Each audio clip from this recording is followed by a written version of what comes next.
It's typical Trump. All bluster, very little substance.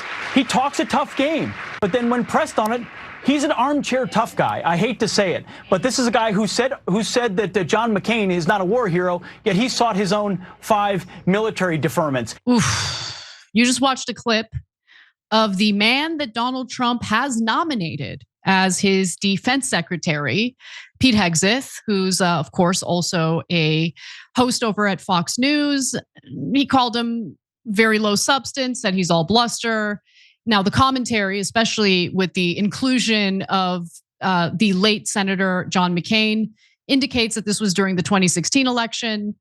And so, ouch, on one hand, but also, a lot of people in Trump's orbit now said awful things about him. I mean, you have his vice president. Vice president called him a Nazi, called him Hitler or whatever called the him hell Hitler. He called him.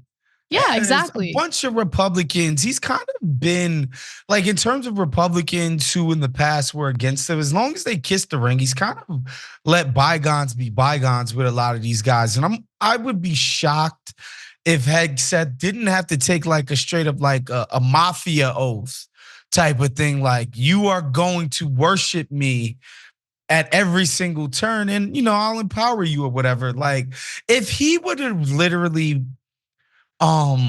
basically excommunicate everybody who along the way to him winning the Republican nomination for presidency up until he won, because again, even before he won, there were people like, this is a disaster. He's gonna, like, we should have just nominated a regular Republican. He's gonna cost us the race. Basically, people that were down with just the party establishment were against him. And so he couldn't staff a freaking government if he were to excommunicate all the people who went on Fox to diss him, including that's a good point. Ted Cruz and freaking Marco Rubio. Yeah, that's a really good point.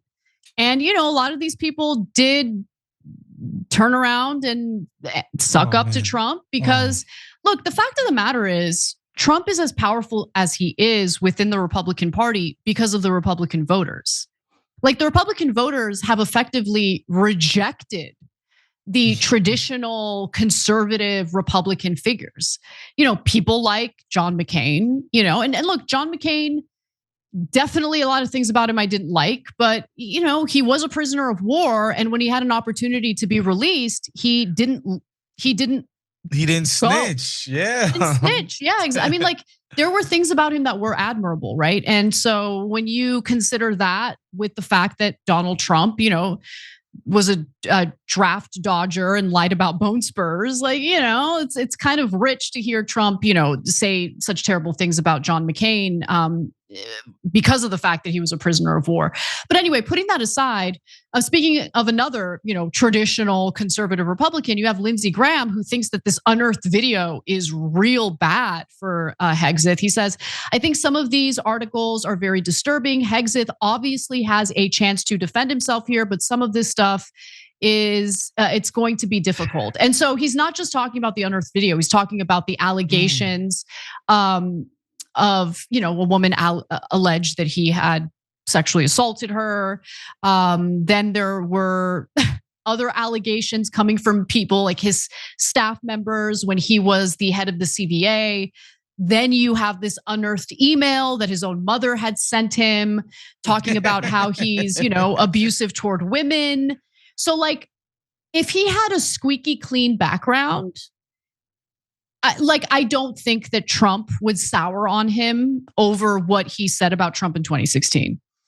But it does seem like Hegseth has become more and more of a headache. And, the way that Trump reacted to Matt Gaetz no longer being considered, as the AG secretary, the attorney general, makes me think like he's not really wedded to any of these people. He might be willing to just drop Hegseth, but I don't know. What are your thoughts? I don't know. I think the Gaetz thing is special because he like ticked off a bunch of people from his own party. Like, a bunch of people this guy has just completely alienated. And also, like, I guess he's just a crappy guy, a tough hang, a real like jerk, if you will. And so I think it's different when like you have a guy who they have personal vendettas against versus like a dude who like might have some PR issues. But otherwise, they don't have major problems with him. I mean, Lindsey Graham, I hear that, and I'm just like, he's probably just like, he's such a neocon, war hawk. Totally. Pick me, daddy, pick me. Either that, or he's just like, let's just get one of our regular generals who's never seen a war that they didn't love and absolutely want to send people to go fight, right? Like, I think that's what I hear from Lindsey Graham more so than a groundswell of, lack of support from the Republicans. Yeah, that's a good point. And the traditional military generals despise Donald Trump. And I don't think they despise him for his unsavory rhetoric. I think they do despise him for pulling out of Afghanistan. He's the one who got the ball rolling on that. I think they despise his anti-war rhetoric, which, to be clear, he was no dove, okay, when he was in the White House. He expanded Obama's drone war, which was bad enough, got the White House to stop disclosing the amount of drone strikes and the amount of civilians that were getting killed in the Middle East from said drone strikes.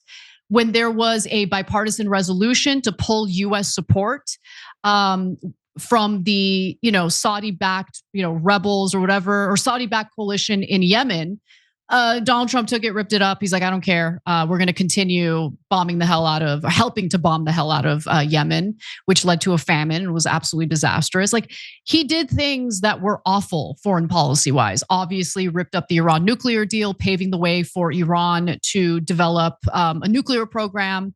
So I think he made a lot of mistakes foreign policy wise. But to be fair, he was very clear about the failures of previous administrations that were failures, like invading Afghanistan, invading Iraq. And he's right about those things. And I think the generals absolutely despised him for his takes on those issues.